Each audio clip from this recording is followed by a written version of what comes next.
Alright guys, let's go ahead and go over this exam, see how fast we can get through it, and yeah, let's see what's up. Alright, so let's start. So I have a graph here. It says in the graph to the right, the dashed line graph represents f of x. So this dash is f of x, and the solid line is g of x, so that solid line is g of x.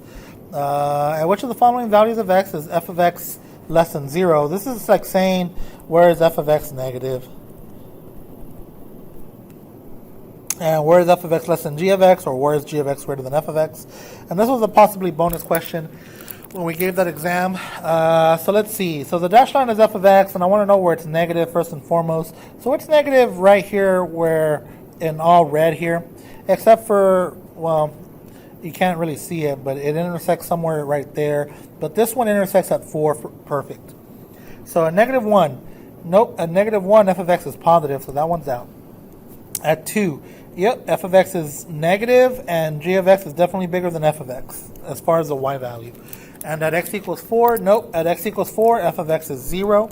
So, and I need it to be a negative, right? So it's just Roman numeral 2, guys. Cool. All right, let's go to the next one. So it says, this one says identify the domain of the function, and it says NC, so that means no calculator. So let's factor it out, guys. 3 minus x, and then two numbers that multiply to give you negative 20 that adds up to a negative 1. So that's going to be x minus 5, x plus 4. Now remember, you can't divide by 0. So x cannot be 5, and x cannot be negative 4, because negative 4 plus 4 would give you a 0 in the denominator. Now, if this were a free response, I would say all real numbers except 5 and negative 4, but it's not a free response. So we're going to do interval notation. So negative infinity, you read a graph left to right, negative infinity all the way until you hit negative 4 first, and then union from negative 4 all the way until you hit 5, and then union from 5 all the way until you hit infinity. So that looks like it's that one. All right, let's keep going, guys.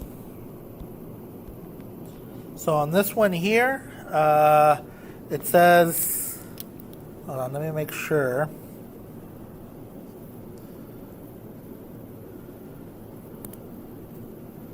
Yeah, we're good. Okay, so let me make sure everything looks good here. All right, so it says use the graph of f of x picture slightly below and to the right for this text. Which of the following statements is true? So you want the biggest number on the right, and you want the smallest on the left. So let's see. It looks like they do the same values over and over again. So at negative 1, you're at 2. At 5.5, it looks like negative 4. And at 3, or at, let's see, yeah, 3, it looks like 2. So the biggest value is obviously f of 3. So I look for f of 3, maybe, and the rest are gone. And then, let's see, letter A, f of negative 1, nope. This one is in the middle, see? This one's next from top to bottom. And then this one's the last one. So it has to be letter C. So what does it mean, guys? It means like this, the y values, right? So negative 4 less than negative 2 less than 2. And that's true. 2 is the biggest, negative 4 is the smallest. And if you're wondering why that's the smallest, we're looking at a number line, guys. So the further you are to the left, the smaller you are. All right. Question 4, which of the following statements are false about the graph of f of x? The domain is negative 5 to 6. Now negative 5 has a parenthesis on it, which means not included. And sure enough, it's open hole, or open removable discontinuity. So this one looks like it's true. Now they don't want a true one, they want a false one. And I know I didn't even mention the at 6. There's a solid line there, guys. So that domain looks like it's a true domain. The range is negative 5 to 6. Well, let's see. Negative 5, so far so good. And all the way to 6, nope. I don't see the y value. I don't see this curve going all the way to the y value of 6. So that one looks like it's false. And then this says f of x equals 2 when x equals 1. So that means f of 1 equals 2. And yeah, that's a true statement. So true. So which one's false? Roman numeral 2. All right, let's continue. Suppose g of x equals negative square root of x plus 3 plus 2. So my vertex, guys, is at negative 3, positive 2. So go to negative 3, positive 2, and put a point there. And then we're just going to graph the square root function, guys. Now remember, I have a negative, so that means they're reflected across the x-axis. And then I'm just going to go 1 to the right, 1 down, put a point, because the square root of 1 is 1. And the square root of 4 is 2, so I'm going to go 4 to the right, 2 down. 1, 2, 3, 4, 1, 2, point. And now the square root of 9 is 3, so I'm going to go 9 from the endpoint. I'm going to go 9 to the right, 3 down. 9 to the right, 1, 2, 3, 4, 5, 6, 7, 8, 9, 3 down. 1, 2, 3. And here's the graph. Oh, sorry. So where is this function? Where is f of x equal to g of x? Well, that is f of x, this curve here, the lines, or the piecewise function. And g of x is that square root that we just drew. And it intersects that curve, f of x, twice, so 2. Now, in case you don't like that, guys, you could have always done a table, x, g of x. And if you plug in a negative 3, you'll get 2. Negative 3 plus 3 is 0. 0 plus 2 is 2. If you would have plugged in a negative 2, you'll get 1. And check it out. Negative 2 plus 3 is 1. The square root of 1 is 1, but I have a negative on the outside. Negative 1 plus 2 is 1, see? And if I would have plugged in 1, you'll get 0. So 1 plus 3 is 4. The square root of 4 is 2. We have a negative on the outside. Negative 2 plus 2 is 0. See? And finally, if you plugged in a 6, you would have gotten negative 1. And let's see. 6 plus 3 is 9. The square root of 9 is 3. Negative 3 plus 2 is negative 1. See? You could have just plotted the points and then just sketched that curve if you didn't get what I did earlier. All right, question 6. If it is known that the point negative 2, negative 5 is the point on the graph y equals f of x, then which of the following points must be on the graph f of x minus 1 plus 3? So this is a horizontal shift. 1 right. And vertical shift. 3 up. So let's look for one that goes 1 to the right. So if I go 1 to the right, I'm going to be at negative 1. Out, maybe, out, out, out. Check it out. It has to be that one. Let's see if it works with the y value. Negative 5 plus 3 is negative 2, so there it is. If the function f of x is an odd function and the point negative 3, 2 is on the graph, which of the following points must be on the graph of f of x? So an odd function reflects across the origin, so negative 3, 2 points. So if I'm in quadrant 2, I'm going to be in quadrant 4, guys. So flip, flip, flip, and then flip again. So there it is. So what coordinate is that? It's going to be a positive 3, negative 2, because we're odd. So positive 3, negative 2. Hopefully that made sense, guys. Next question, if g of x equals that, and f of x is the function pictured to the right, then what is the value of f of g of 3? So first, let's find g of 3. So g of 3 is the square root of 2 times 3 plus 3 over 3 minus 4. So let's see, 2 times 3 is 6, 6 plus 3 is 9, so the square root of 9 over negative 1. So I see negative 3. So now I'm going to go f of negative 3, because that's what this means. So g of 3 is negative 3, so now f is on the outside, f of negative 3. So here's f, and f of negative 3 is negative 4. That's it. That's how you do the composite functions, guys. Let's keep going. Suppose the point 2, 3 lies on the graph of the function f of x, and the function is transformed, and for f of x minus 3 plus 6, which of these will be the coordinates of 2, 3 under the transformation? So let's see what this is, guys. First, move 3 to the right. Hey, Grajeda. All right, guys. Sorry about that. We had to take a quick pause there. So then that 4 means vertical stretch by a factor of 4. That x minus 3 means shift 3 to the right. And that 6 plus 6 means vertical shift up 6. So let's start with the horizontal shift. Always start with the horizontal shift. Right 3. So if I move right 3, 2 plus 3 is 5. So 5, 5, out, out, out. It's between A and B. Now do a vertical stretch. Vertical stretch affects the y value. So do 3 times 4. So 3 times 4 is 12. And then you're going to add 6 to it because I'm also going up 6. So 12 plus 6 is 18. So there it is, guys. It has to be letter A. So hopefully you guys understood that, guys. Horizontal shift 3. Vertical stretch by a factor of 4. So take the 3 and multiply by 4. And then move up 6 units. All right. Identify the location of any holes. that is removable discontinuities on the graph of this. So here we go, guys. First thing I would do is I would factor out a negative. So you have x squared plus 4x minus 32 over x squared plus 11x plus 24. So now I'm going to go ahead and factor out, guys. So let's see, negative.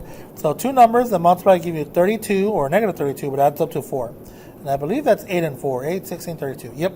So we're going to write x plus 8, x minus 4. And on the bottom, two numbers that give you 24, but add up to 11. And I believe that's 8 and 3, 8, 16, 24. Yep, 8, 9, 10, 11. X plus 8, x plus 3. So what cancels out? The x plus 8s. Now, because the x plus 8s cancel out, that means I have a hole at x equals negative 8. So now that I have a hole at x equals negative 8, why do I have a hole at negative 8? Well, what gives you a 0 for x plus 8? Negative 8. Negative 8 plus 8 is 0. And why is it a hole? Because the factor is canceled out. Remember, this is not part of my domain, right? So now that I know that I have a hole at negative 8, I'm going to find my y value. So how do you find the y value? Put your negative value back into this. So negative on the outside, negative 8 minus 4 over negative 8 plus 3. So negative 8 minus 4 is negative 12. Now negative times a negative is a positive. And then negative 8 plus 3 is negative 5. So negative 12 over 5. Notice that because I have a negative on the bottom, positive divided by negative is a negative. So there it is, guys. All right, number 11. The graph of the function f of x has a horizontal asymptote. If the graph crosses this asymptote, give the x-coordinate of the intersection. Otherwise, state that the graph does not cross the asymptote. Okay, so first and foremost, I do have a horizontal asymptote. That's end behavior. My end behavior of the numerator is x squared. The end behavior of the denominator is 5x squared. So my horizontal asymptote is 1/5, or y equals 1/5. Actually, you should just say y equals 1/5. So now that I know that my horizontal asymptote is 1/5, I want to know where it crosses. So you set the whole expression equal to 1/5. X squared plus 3x plus 8 over 5x squared. Is that a plus there? Yeah. Plus 9x plus 9. So there it is, guys. I'm just going to cross multiply. So 5x squared plus 9x plus 9 times 1 is itself. So 5x squared plus 9x plus 9 equals, and then 5 times everything on the top. So 5 times x squared is 5x squared. 5 times 3x is 15x.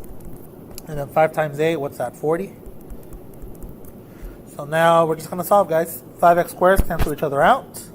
I'm going to go ahead and move the 15x. So minus 15x minus 15x. So that looks like it's negative 6x equals minus 9 equals 31. So divide by negative 6. And there it is, negative 31 over 6. I hope we're doing fine, guys. Sorry if we're going pretty fast. I'm trying to get through this here. So state the coordinates of the vertex of this parabola. So what we want to do, and NC means no calculator. If you have a calculator, just type it in, right? So what we want to do, guys, is this, where h comma k tells us the vertex of this quadratic. So first thing I'm going to do is I'm going to factor out a 4 from these first two terms. So here I am factoring out a 4. X squared minus 4 goes into 24. 4, 8, 12, 16, 20, 24. 6 times. I'm going to put plus, and plus 43. So now I'm going to complete the square, guys. So 6 divided by 2 is 3, and 3 squared is 9. So I'll put plus 9. So what did I just do? I took that number in the middle, 6, and I divided it by 2. 6 divided by 2 is 3, and then I squared the 3. 3 squared is 9. So what you just did, you just made this side heavier by 36. See, 4 times 9 is 36, guys. So I got to subtract 36 to balance it out. So why does it work? Well, because when this trinomial here is going to reduce to this. X minus 6 divided by 2 is 3, right? So there it is. And then plus, what's the difference here? 36 and 43, that's 7. There it is, guys. So it works because if you expand that, x times x is x squared, x times negative 3 is negative 3x, but you have two of them, so it's up to negative 6x, and negative 3 times negative 3 is positive 9. There it is. That trinomial, and then when you distribute the 4, you get back to this, right? So that's why it works, guys. So there it is. My vertex is at 3, 7. All right, let's keep going. And I'm sorry this is not if we're not going like with a full explanation, guys. I'm kind of trying to go as fast as I can. So this is not meant to be like a lesson. This is meant to be just kind of like, how to solve these questions, right? So I want to do the difference of quotients here. So I already have f of x. What you need is f of x plus h. So I'm going to write f of x plus h is equal to x plus h close it squared plus 6 parentheses x plus h plus 3. So let's see. I'm gonna expand this, guys. X times x is x squared plus x times h is xh. You're gonna have two of those. 2xh plus h times h is h squared. So there it is, and then distribute this right here. Plus 6x plus 6h. It doesn't seem like I can combine anything. Plus 3. So now I'm going to come back and I'm going to do that. So here we go. I already have f of x plus h. It's this right here. So I'm going to write x squared plus 2xh plus h squared plus 6x plus 6h plus 3 minus what? This guy. So I'm going to distribute that negative in a little bit. X squared plus 6x plus 3 all over h. That h is this h. So let's distribute that negative. So here we go. X squared plus 2xh plus h squared plus 6x plus 6h plus 3 minus x squared minus 6x minus 3 all over h. Let's see. X squares cancel out. 6x's cancel out. Those 3's cancel out. So now you have 2x plus h squared plus 6h. You can factor out an h, guys. 2x plus h plus 6 all over h. H's cancel out, and you get 2x plus h plus 6. All right, let's go to the next one. Find the x and y-intercepts of the following function. So the y-intercept is easy. You just plug in a 0 for x. So if you plug in a 0 in there, you're going to get negative 21. So 0, negative 21 is the y-intercept. Nope. I just put a check mark on that. How lame. 0, maybe there are no x or y-intercepts out, because there is a y-intercept. So it's between these three here. Now let's find our x-intercepts. So let's factor this dude out. So let's see. Two numbers that multiply give you negative 21 that add up to a negative 4. So it has to be x minus 7, x plus 3. Negative 7 times positive 3 is negative 21. Negative 7 plus 3 is negative 4. And I'm going to equal that to 0. Remember, that's like your f of x. That's your y value. So, because when you cross the x-axis, the y value is 0, right? So that's how you're going to find your x-intercepts. So what makes this true? Well, if x is 7, 7 minus 7 is 0. Or if x is negative 3. Negative 3 plus 3 is 0, see? And 0 times anything is 0. So 7, 0. And negative 3, 0. So let's look for that. 7, 0, negative 3. Nope. 7, 0, negative 3. And there it is, guys. Okay. On this one here, guys, this means f composite of g. So here's the g function. Put this inside of f. So f of 5x minus 2 equals 5x minus 2 squared plus 2 times 5x minus 2. Sometimes they're nice to us and they leave it like that, but they didn't. So let's expand it. 5x times 5x, 25x squared. 5x times negative 2, that's negative 10x, but you're going to have two of those, so minus 20x. Negative 2 times negative 2 is a positive 4, and then distribute that. Plus 10x minus 4. So let's see what we got. The 4's cancel out. Negative 20x plus 10 is negative 10x, so 25x squared minus 10x. Let's keep going. So this wants f of 5, well, g f of 5, composite function g of f of 5. So do f of 5 first. F of 5 equals 5 minus 4, which is 1, and then plug in a 1 for g. G of 1. G of 1 is 4 times 1 minus 2 times 1 squared. So 4 minus 2, and I get 2. Let's go to the next one, guys. So this one wants inverse. So that means on the original equation, something gave me a negative 4. Because that negative 4 that you have on your inverse function was a y on the original. So I'm looking at f of x. This is my y value. and there's my x value. So that means f of negative 2 equals negative 4.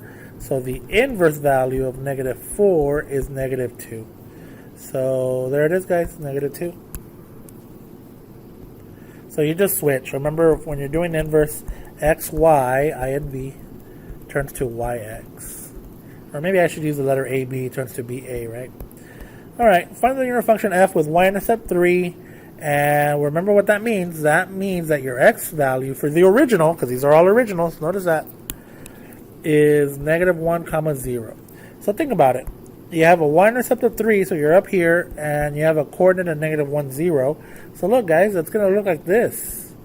If you already know that's 3 and that's negative 1, so your slope is up 3, right 1, and your y-intercept is 3. So out, yeah, out, out, out. So there it is, letter B. Simple, guys. See, we don't have to do anything. And a right triangle ABC with right angle C. So the right angle is the key. So the right angle is C there. So you can call that A and B now. So let's see. AB is 12 and BC is 6. Find the lengths of the missing side. So I'm going to call that X. So you're going to do Pythagorean theorem but backwards, right, guys? Square root 12 squared minus 6 squared. So 144 minus 36. So what's that? 36, 46. I think that's 10.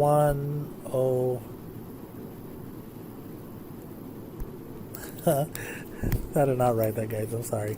It's late. Well, not super late, I guess. So square root of 108. So now what? So you're here and you're kind of like, what am I going to do next? Well, I think what you can do is, I mean, you have answers here. So let's see. 108 can break down to 36 times 3. And from there, 36 is a perfect square root. 6 square root of 3. Now, what if you can't? So I know what you're thinking, guys. You're like, well, Chavez, I can't do that, and I don't know that 36 times 3 is 108. Guys, 108 is even, so you could have always done this. You could have said 2 times, well, let's see, how do I get to 108? 54. 54 plus 54 is 108. And then your 54 is even again, right? So you could have gone, all right, 2 times, let's see, 25, 26, 27. 2 times 27. So then look at this. So then that's the same thing as 2 square root of 27. And I know what you're saying, but Chavez, that isn't 6 square root of 3. Well, now look, the 27 is 9 times 3. And the square root of 9 is 3.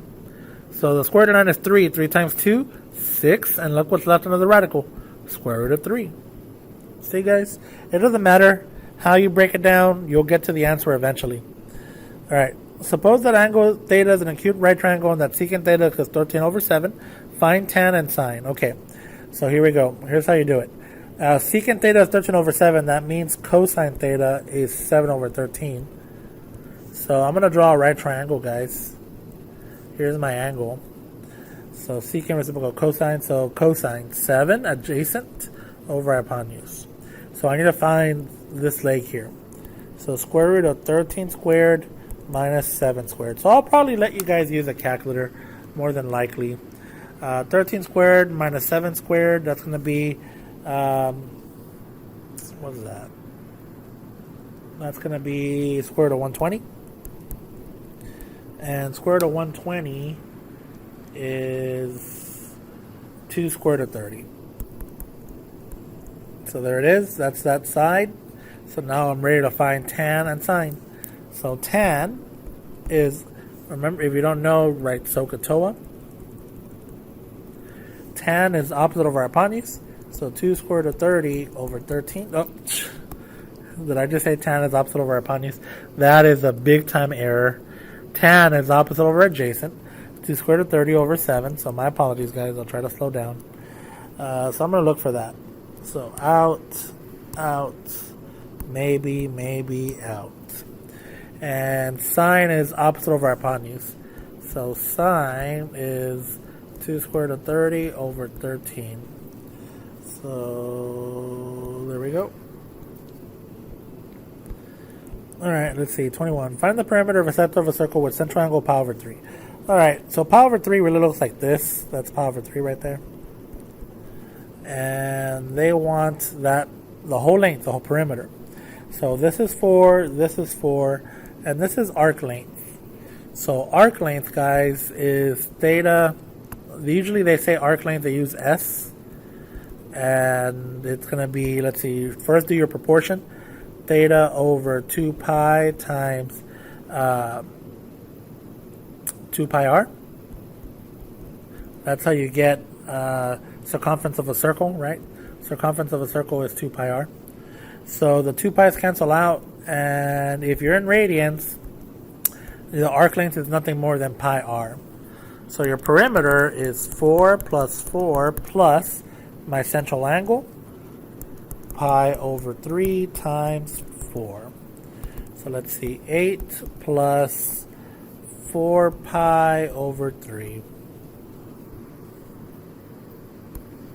And there it is, guys.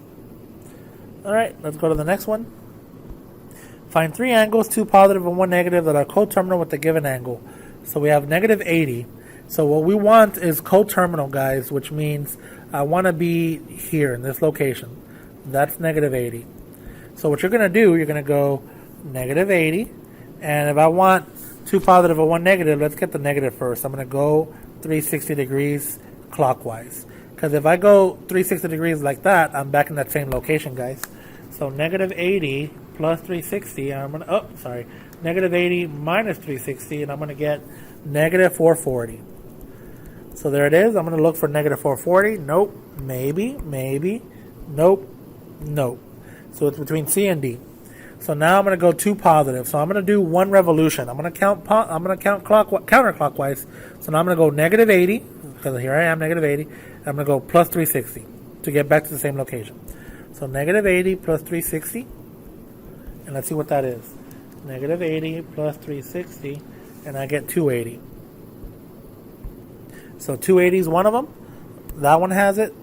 And I guess that's the only one. So it has to be that one. But I want to make sure. So I'm going to see if I get that 640. So if I take this 280 and I add another 360, will I get that 640? So plus 360, and yep, I do. I get 640 again. So there it is, guys. Letter D. All right. Number 23, name the quadrant in which the given conditions are satisfied. Tan is positive. Well, tan is positive in quadrant 1 and in quadrant 3. And cosecant is negative. Well, cosecant is the reciprocal of sine. So that's like saying, where is sine negative? Well, sine is only negative in quadrant 3. Well, it's negative in quadrant 3 and 4, but with the restriction of the first one where tan has to be positive, so it has to be quadrant 3, guys. All right, let's keep going. Rewrite the following expression in terms of its reference angle, deciding on the appropriate sign, positive or negative. So 164 degrees is in quadrant 2. There's 164. So to get the reference angle, which is this one, do 180 minus 164. So 180 minus 164 is 16 degrees. So now that I know that, guys, tan is negative in quadrant 2, because remember that tan is y divided by x. So, because tan is negative in quadrant 2, I got to put a negative, because tan of 16 is a positive value, because tan of 16 is like finding an angle in quadrant 1. It's like finding an answer in quadrant 1, right? So, there it is. Put the negative in the front because you're in quadrant 2. Y divided by x is negative, and look for that. Alright, let's keep going. Find the period for the following function. We just look at this guy right there. So period is equal to, let's see, 2 pi divided by the b value. The b is 1/4. So 2 pi divided by 1/4, keep change flip. 2 pi times 4 over 1. So 8 pi. Pretty straightforward. Find the point on the unit circle that corresponds to the angle theta equals negative 5 pi over 6. So let's see, 5 pi over 6 would have been right here. But we're not doing positive, we're doing the negative one, right? So negative 5 pi over 6, it's this one. So that one is negative square root of 3 over 2, negative half. And there it is, guys.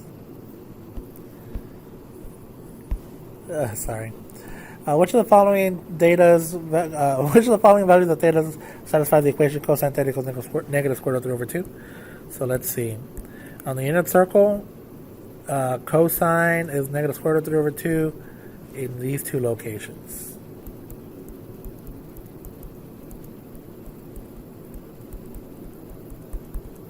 So, what is this angle? Well, let's see. Well, first, I guess let's just go through the progressions, right? Negative 5 pi over 6. Yeah, we just did that one. That one's this one right there. So that one's true. Negative pi over 3. Well, negative pi over 3 would have been right here because you're going clockwise. And no, that one's the positive square root of 3 over 2. That one's out. And then it says 5 pi over 3. So that one, let's see, 3, 6, 5. That one goes all the way like that. And again, that's in quadrant 4, and cosine's not negative there. So it looks like just Roman numeral 1. Using the coordinates of the unit circle, find the exact value of tan 2 pi over 3. So tan 2 pi over 3, 2 pi over 3 is right here. And the x-coordinate is the negative half. And the y-coordinate is the square root of 3 over 2. So y divided by x, square root of 3 over 2 divided by negative half. The 2's cancel out, and you just get a negative square root of 3. There it is. Which of the following parts of trigonometric ratios are equivalent? Alright, let's see. Tan of pi over 4, that's 1. And tan of 5 pi over 4, 5 pi over 4 is over here. And that's also 1 because square root of 2 over 2, square root of 2 over 2. And in the quadrant 3, you have negative square root of 2 over 2 divided, and then negative square root of 2 over 2. So y divided by x, it's the same value. They're even both the same sign. So negative divided by negative is a positive, so that's why you get a 1 there. So that one's true. Tan of pi over 6 and tan of 4 pi over 3? No. Pi over 6 is right here, and 4 pi over 3 is down here. So it has different x and y values as far as the magnitude. This one is square root of 3 over 2 comma half. So it would have been 1 over square root of 1 half, or divided by square root of 3 over 2, which is 1 over square root of 3. On this one, it would have been negative half and then negative square root of 3 over 2.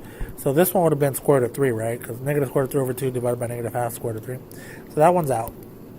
And now this one says tan of pi over 6 and tan of 7 pi over 6.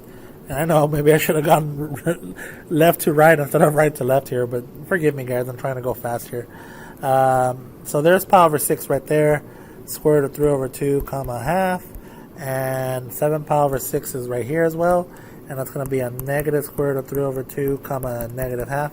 And it looks like chicken dinner. I don't know. There's some sign. Winner, chicken dinner. There you go. That one looks like it's going to be correct, guys, because you have half divided by square root of 3 over 2, which is 1 over square root of 3. And same thing in 7 pi over 6. Negative divided by negative is a positive, so you're going to have half divided by square root of 3 over 2, which is 1 over square root of 3. So it looks like 1 and 3. Let's keep going. Which of the following angles are such that sine theta is negative half? So let's just look at the unit circle. So you can see a lot of these questions are just unit circle questions. Sine is negative half there and here in quadrant 3 and in quadrant 4. So let's see, 7 pi over 6. 7 pi over 6 is that one. And we're looking for the y value, and yeah, that one works. Pi over 3. Pi over 3 is up here. And no, the y value there is square root of 3 over 2, so that one does not work. And then negative pi over 6. Well, negative pi over 6, you got to go clockwise, right? So clockwise that way. So right here. So yeah, that looks like it's another one. Chicken. I already said it wrong, right? Winner, chicken dinner. So negative half, because we're looking at the y value. So it looks like it's that one as well. So 1 and 3. 1 and 3. All right. Here we go. 31. Which of the following statements are true about the 6 trig ratios? In quadrant 2, the sine of 6. Okay, let's see. I know that some of you have been noticing this a lot. ASTC. So here's what it means. You probably saw that on delta, right? So all the trig functions are positive in quadrant 1. In quadrant 2, what's positive? The sines. The sine and the reciprocal sine. Why? Because in quadrant 2, the y values are positive, the x values are negative. So sine and what's the reciprocal sine? Cosecant. In quadrant 3, what's positive? The tangents and the cotangents. Because in quadrant 3, remember, it's y divided by x. In quadrant 3, negative y divided by negative x is going to give you a positive y over x. And in quadrant 4, what's positive? The x values. So the cosines. So cosine and the reciprocal cosine, which is secant. So there it is. That's what that means, ASTC. So let's see. In quadrant 2, the sine and secant ratios are positive. Sine's positive, yes. But the reciprocal sine is not secant, so they're trying to trick you. 1 is out. The reciprocal sine is cosecant, so not secant. In quadrant 4, the tangent and cotangent ratios are negative. Okay, let's see. In quadrant 4, tangent's negative, yes, and cotangent's negative. Yep, so that one works. Tangent and cotangent are negative because, remember, tangent is y divided by x and cotangent is x divided by y. The x is positive and the y is negative. So negative divided by positive is a negative, and vice versa, right? Positive divided by negative is a negative as well. And Roman numeral 3, sine and cosine are the only trig ratios that are positive in quadrant 1. Nope, all of them are positive in quadrant 1. So it looks like just Roman numeral 2 is the only true statement there. Alright, if the measure of angle B is 49 degrees and C is 9, what is the value of B? Okay, so there's two ways to do this. Angle B is 49 degrees and C is 9. The best way to do it is, I'm going to do SOHCAHTOA, guys. So they're telling me that C is 9 and they want the value of B. So with respect to the 49 degrees, that B is opposite, that C is hypotenuse. The one that uses opposite and hypotenuse is the sine. So I'm going to write sine, 49 degrees. Well, this is actually the best way to do it. Equals opposite, B, over 9. Multiply by 9 and you get 9 sine 49 degrees equals B. And now I'm going to check. I'm going to use my calculator here. I'm going to have to minimize this to get my calculator out. So let's get that calculator. 1084. No, I want to use the real one. Alright, I'm going to minimize this, guys. I'm sorry.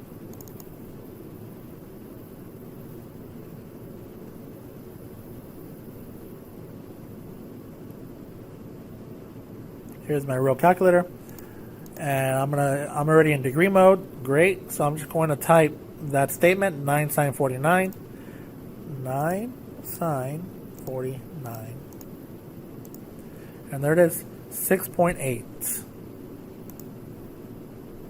Letter E. Which of the following angles would terminate in quadrant 2? All right, let's see. Quadrant 2. Remember that. Let me write these quadrants here. 0, pi over 2, pi, 3 pi over 2, and finally 2 pi. So I want to terminate in quadrant 2, which is this one. So 13 pi over 15, yes, because look how close you are to a whole pi. So 13 over 15, that's pretty darn close to pi. So that's going to terminate somewhere here.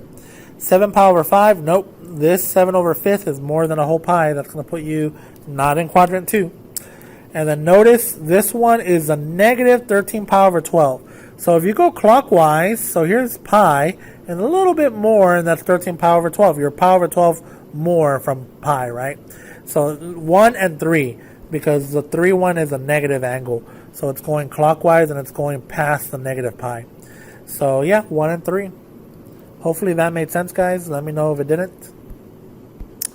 34. Which of the following statements are true about angle theta?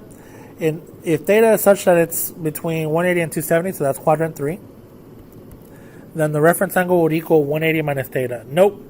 The reference angle has to be theta minus 180, because if you do 180 minus theta, you're going to get a negative answer. Because look what they're telling you. You're in quadrant 3. So it's the other way around. You have to do the angle, because in quadrant 3, in case you're wondering, in quadrant 3 you're larger than 180, guys. So if I'm like right here at 200 degrees, so here's one. So what's this reference angle? Well, that has to be 200 minus 180, which is 20 degrees. But if I were to do this route, 180 minus my 200, I get a negative 20. So this one's out. If sine is positive, then the angle can terminate in quadrant 1 or 2. Yep, that's true. because sine is y values, right? So y values are positive in quadrant 1 and 2. If cosine is negative and tan is negative, then the angle theta will terminate in quadrant 2.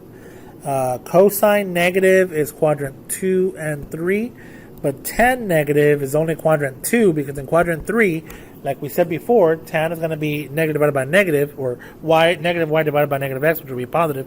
So this is a true statement. If cosine is negative and tan is negative, then angle theta will terminate in quadrant 2. So 2 and 3. And there it is. Is that it? Yeah, that's it, guys. Yay. Sorry, guys. I hope... sorry that it took a while to upload, so I apologize if it's getting pretty late there. I hope you're happy, guys. Hook it up with a thumbs up if you want to. You can give it a thumbs down if you want to. I mean, you're free to do what you want, because this is a free country, right?